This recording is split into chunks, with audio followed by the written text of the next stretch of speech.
Shri Venkateswara gold తాకట్టులో ఉన్న మీ బంగారాన్ని విడిపించి కొనబడును.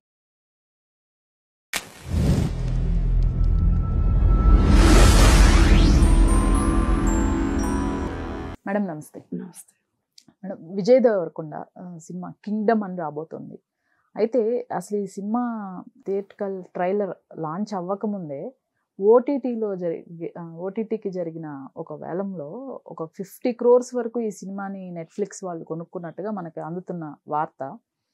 అసలు ఎటువంటి అంచనాల మధ్య ముందు అసలు ఎటువంటి అంచనాలు లేని ఈ సినిమాకి ఇంత బజ్ రావటం, ఇది విజయ్ దేవరకొండకి వరుస ఫ్లాపుల తర్వాత విజయాన్ని అందించబోతుందంటారా?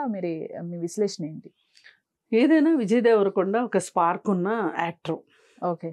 అయితే అప్పుడప్పుడు అతను చేసే పొరపాటు ఏంటి అంటే కథల విషయంలో సరిగా అతను జాగ్రత్త తీసుకోడు. కథా కథనం పట్ల అతను కొంచెం సీతకన్నేస్తాడనే చెప్పుకోవచ్చు. ఇప్పుడు డియర్ కామ్రేడ్ అని ఒక సినిమా ఉంది, చాలా మంచి సినిమా అది. అలాగే ఇంకోటి గీతా గోవిందం. ఓకే. ఆ గీత గోవిందంలో కొన్ని అబ్జెక్షన్స్ ఉన్నప్పటికీ కూడా సున్నితమైన ఎలిమెంట్ ఉంది, బాగుంది.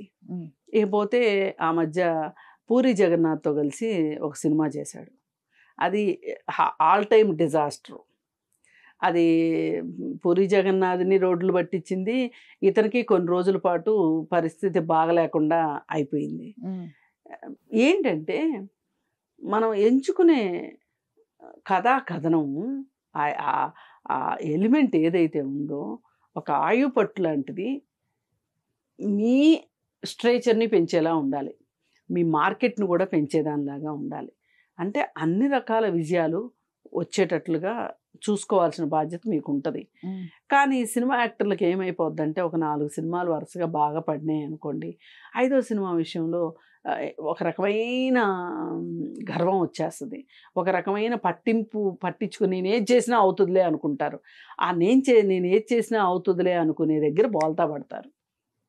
మీకు స్ట్రేచర్ ఉండటం వేరు, మీ దగ్గర యాక్షన్ ఉండటం వేరు, కానీ కథ సరిగా లేకపోతే, అసలు కథనము సరిగా ఉంటే గనక హీరోని చూడరు, అక్కడ హీరోలో కథను చూస్తారు, యాక్షన్ని చూస్తారు. అందుకని ఇది నెట్ఫ్లిక్స్ వాళ్ళు 50 crores కొన్నారని చెప్పి వార్తలు వస్తున్నాయి. ఇది ఒక రకంగా మంచి వార్త అని చెప్పుకోవచ్చు. ఎందుకంటే ఇవాళ పెద్ద హెవీ బడ్జెట్ సినిమాలే ఆడతాయి, చిన్న సినిమాలు ఆడవు. ఇది పెద్ద బడ్జెట్ సినిమా అని అనుకోవట్లా. అసలు ఎక్కడా సినిమా వార్తల్లో ఊసే లేదు ఈ కింగ్డమ్. అసలు ఇప్పుడు హీరోయిన్ ఎవరో కూడా తెలియదు. కరెక్ట్.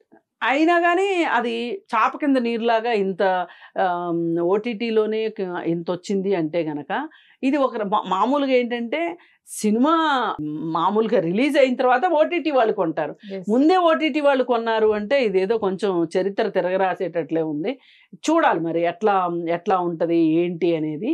ఏదైనా విజయ్ దేవరకొండ అంటే వరుసగా డిజాస్టర్స్ రావడం, పైపెచ్చు మొన్న ఒకసారి ఒక కామెంట్ కూడా చేశాడు, మాకు ఎటువంటి బ్యాక్గ్రౌండ్ లేని వాళ్ళకి సినిమా స్క్రిప్ట్ ని నో చెప్పడానికి కూడా అవకాశం ఉండదు అని ఒక ఈవెంట్ లో ఒక కామెంట్ చేశాడు. అవును, అతను చెప్పాడు. పైగా నెపోటిజం గురించి కూడా అతనికి కాస్త బాధ ఉంది అతనికి.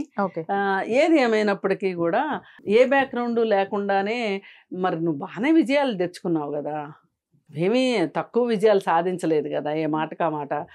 ఒక్కటే అభ్యంతరకరమైన సినిమా ఏంటంటే ఆ వంగా సందీప్ రెడ్డితో చేసిన సినిమానే, అర్జున్ రెడ్డి సినిమానే కాస్త అతనికి ఏదైనా ఒక నెగిటివ్ షేడు, అంటే అతను మంచి షేడ్ అనుకున్నాడు కానీ ఒక నెగిటివ్ షేడు. కాకపోతే విజయ్ దేవరకొండ నేర్చుకోవాల్సింది ఏంటంటే అతని దగ్గర హంబుల్నెస్ చాలా తక్కువ. ఈ మధ్య కొంచెం ఈ వరుస ఫ్లాపులతోటి కాస్త హంబుల్గా తయారైనట్టున్నాడు. ఇంతకుముందు ఎవరైనా ఒక సలహా చెప్పారనుకోండి, చెప్పినప్పుడు అతను చాలా ఫెరోషియస్గా రియాక్ట్ అయ్యేవాడు. ఈ మధ్య అట్లా ఫెరోషియస్గా రియాక్ట్ అవ్వటం తగ్గించాడు. పైగా మాట్లాడే దగ్గర మట్టుకు ఎంతో కొంత వినయం అయితే వచ్చింది, దాన్ని అట్లా కంటిన్యూ చేసుకుంటే మంచిది. ఇప్పుడు అది పెద్ద హీరో కొడుకు మాట్లాడా లేకపోతే మామూలు హీరో మాట్లాడా అనేది కాదు ప్రశ్న.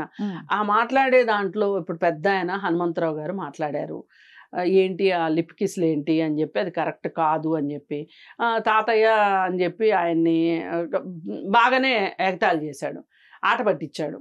అట్లా కాకుండా మేము కథ డిమాండ్ చేసిన దాన్ని బట్టి వెళతామను అట్లాంటిది ఏదైనా ఒక మాట అనుండుంటే గనక బాగుండుండేది. ఆ విధానం లేదు మనిషి దగ్గర. అది నేర్చుకోవాల్సిన అవసరం ఉంది. పైగా తెలుగులో పెద్ద నెపోటిజం తోటి ఎవరినో తొక్కేసింది, ఎవరినో సినిమా యాక్టర్ల కొడుకులను పైకి తీసుకొచ్చింది పెద్దగా కనిపించట్లా. ఎందుకంటే అల్లు అర్జున్కి కూడా స్టార్టింగ్లో ఫ్లాప్లు ఉన్నాయి, నెగిటివ్ ఫీడ్బ్యాక్స్ ఉన్నాయి. అసలు ఎవరో దాకా ఎందుకు మరి కలెక్షన్ కింగ్ మోహన్ బాబు గారు ఏం చేసుకోగలిగాడు తన కొడుకు గురించి? చేసుకోలేదు కదా. అలాగే నాగార్జున గారికి కూడా ఫ్లాప్లు ఉన్నాయి, వెంకటేష్ గారికి కూడా ఫ్లాప్లు ఉన్నాయి. కాకపోతే ఏంటి అంటే వాళ్ళు డబ్బులున్నోళ్ళు కాబట్టి వాళ్ళు ఒక సినిమా పోయినా సొంత బ్యానర్లో సినిమాలు చేసుకోగలుగుతారు. దానికి ఎవరేం చేస్తారు? ఎవరేం చేయలేరు కదా. అందుకని ఏదైనా సినిమా మీద ప్యాషన్ తోటి వచ్చిన వాళ్ళకి మట్టుకు తెలుగు ఇండస్ట్రీలో మట్టుకు 4 రోజులు వెయిట్ చేయాలి. కాకపోతే ఎంతోమంది వస్తున్నారు, వచ్చిన ప్రతి వాడికి సినిమా కావాలంటే అవ్వదు కదా.